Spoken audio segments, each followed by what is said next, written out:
Hey everybody, my name's Autumn McEntee, and today we're going to be tying the Walter's Bee. The Walter's Bee is a wet fly that's great for trout and panfish. The materials you'll need to tie this fly are yellow and black chenille, black hackle, black wax thread, a size 8 to 12 hook, and some raccoon fur.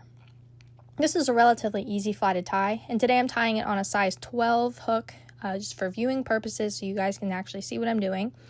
Make sure it's secure in your vise, and then it's time to lay our base. So you're going to take your black wax thread and your bobbin and start wrapping about 1 eye length back from the eye of a hook, and we're going to wrap up and then back over that loose thread to lay it down. We're going to make a nice even base on the shank of our hook with our thread so that our material is going to stick. Now this recipe I got for this fly is from Kugach's Fly Fisher's Pattern Book, and I have sort of altered it to fit into our fly tying with fur segment. So we're finishing up that wrap. We're going to let it hang and stop wrapping just before the bend of the hook. Clip off our excess thread. Now we're ready for our first set of materials. You're going to need about 2 6-inch sections of yellow and black chenille. Now, it doesn't matter what order you tie them in. Personally, for me, when I'm tying this fly now, my yellow chenille is thicker than my black chenille, and you kind of want both to show up pretty evenly on the body of the fly. So I'm going to tie in my yellow chenille first, and then I'm going to tie my black chenille since it's thinner. Tie that in right where we left off with our bobbin and our thread. We're going to make nice tight wraps to make sure that it's not going to slip. And then tying that black chenille the same. And sometimes it gets in the way. Making nice tight wraps, pinching it down onto the shank of the hook. And then when you finish tying in both strands of your chenille, we're going to move our bobbin up to the front of the hook, about an eye length back from the eye of the hook. And I'm going to wrap my yellow chenille first, just because it's thicker than my black chenille. And if your black chenille is thicker than your yellow that you're using, you may want to wrap the black first, because we want both colors to show up pretty evenly. So we're going to wrap that up to about where our bobbin's hanging out. And make some nice tight wraps and just catch that off up front so it doesn't unravel on us. And then we're going to take our black chenille and make a few nice wraps. I want both colors to be pretty well exposed, so I'm only probably going to be able to fit about 3 wraps on here. And I'm going to catch that off as well in front with my yellow chenille.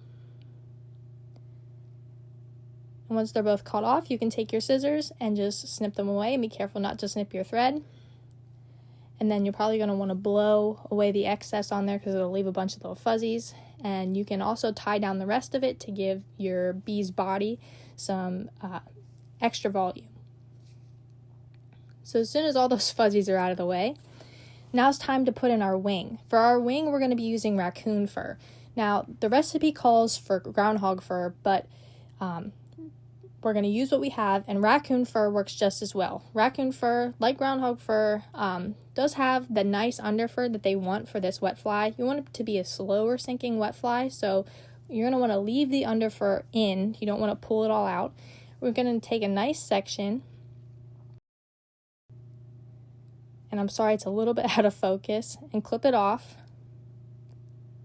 And pull out any of the really long raccoon guard hairs, but leave that under fur. You see I've got a nice section of wing. It's about as thick as the body of my chenille on the hook. And I'm going to pinch it down and tie it in with some nice tight wraps, making sure the wings aren't too long. Really, I want the wing to extend just back a little bit outside of the bend of the hook. That looks great to me. And yes, I am tying my Walter's Bee without a tail.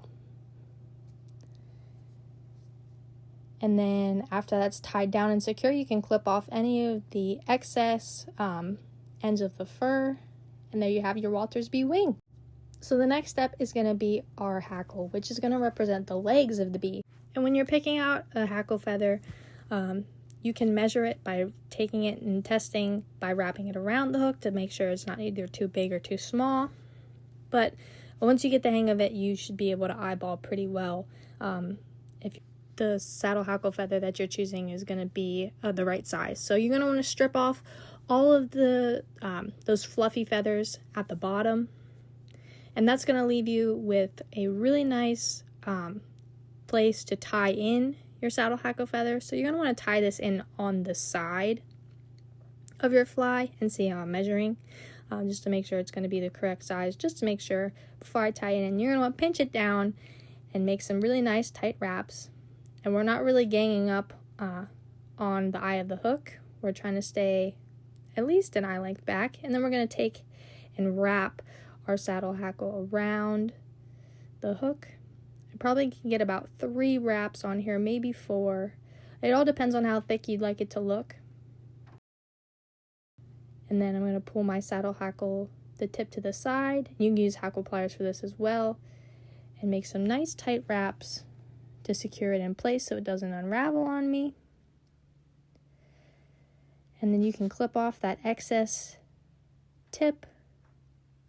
Careful not to cut your bobbin thread. And also cut off the end of that, the other end of the feather where you tied it in, and fluff it up, and there's your Walter's bee. Now, we're not quite finished yet. You've got to do what's called a whip finish, and this is a whip finish tool. I'm going to take my tool and lay it in there with my thread and whip finish around the eye of the hook about 4 or 5 times and pull it tight.